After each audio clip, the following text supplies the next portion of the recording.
Assalamualaikum dan salam sejahtera semua pelajar.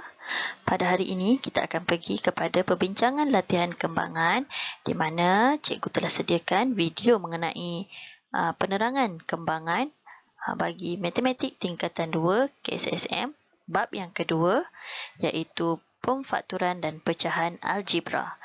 Mari kita belajar bersama-sama Cikgu Hanim. Jom. Baiklah, untuk latihan tersebut ada 4 bentuk soalan di mana kamu perlu mengembangkan setiap ungkapan algebra yang berikut. Okey, untuk soalan A, di sini kita diberi soalan 3 kurungan X tambah 2.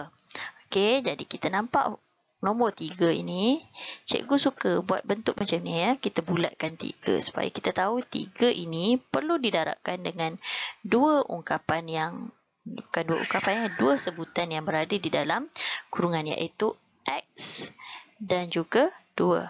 Jadi 3 perlu didarab dengan X dan 3 juga perlu didarabkan dengan 2. Jadi 3 darab X kita akan dapat 3X. Okey, jadi 3 darab dengan positif 2 tambah 6. Maka inilah jawapannya. Mengapa 3X tambah 6, kita tidak boleh jadikan dia 9X. Okey, kerana 3X dan juga 6 bukan merupakan sebutan serupa.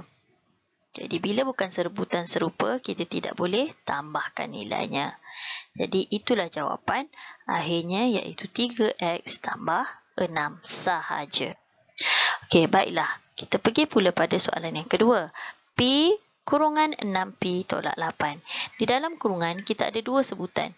Maksudnya jawapan akhir nanti kita akan ada 2 juga sebutan.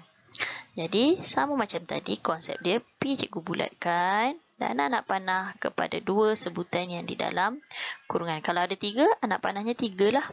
Jadi P darab dengan 6P adalah 6. P darab dengan P kita akan dapat P kuasa 2. Jadi P darab dengan negatif 8 iaitu negatif negatif 8P. P darab dengan negatif 8, negatif 8P. Jadi 6P kuasa 2 tolak 8P. Boleh tak kita selesaikan? Walaupun yang ni ada P, yang ni ada P, tapi ini adalah P kuasa 2. Yang ni merupakan P sahaja. Jadi kita tak boleh selesaikan juga, maka ini merupakan jawapan akhirnya iaitu 6P kuasa 2 tolak 8P.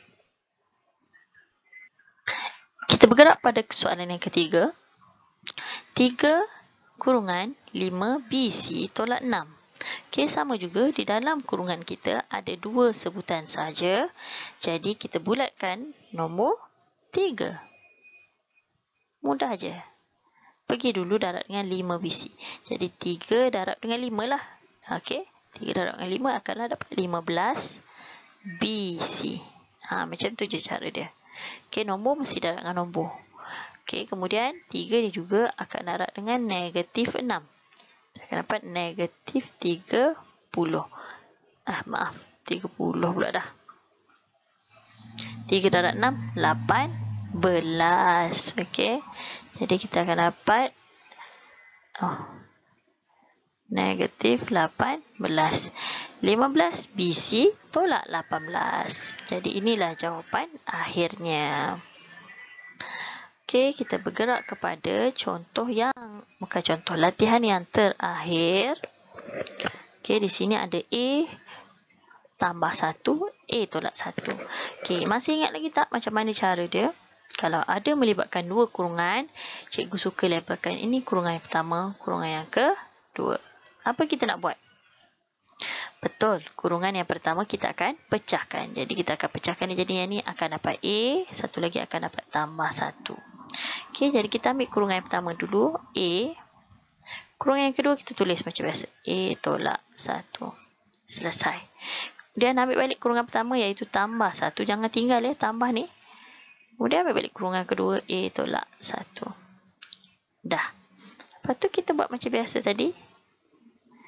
Alright. So, A darab A kuasa 2.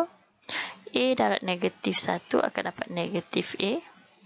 selesai. Tambah 1 pula darab dengan A, tambah A, tambah 1 darab dengan negatif 1, dapat negatif 1. 1 darab 1, 1 jugalah. Jadi kita nampak yang ni ada A, yang ni ada A. Okey, bukan A tambah A ni Ni negatif A tambah A. Maksudnya negatif 1 tambah 1. Jadi negatif 1 tambah 1, kita akan dapat sifar. Jawapan akhirnya adalah A kuasa 2 tolak 1 sahaja. Jadi inilah latihan yang telah kita bincangkan. Sepatutnya kamu semua dah buat dalam buku latihan kamu. Dan cikgu harap kamu jelas dan faham tentang penerangan bagi pembincangan kita pada hari ini. Sehingga kita bertemu lagi. Assalamualaikum. Bye.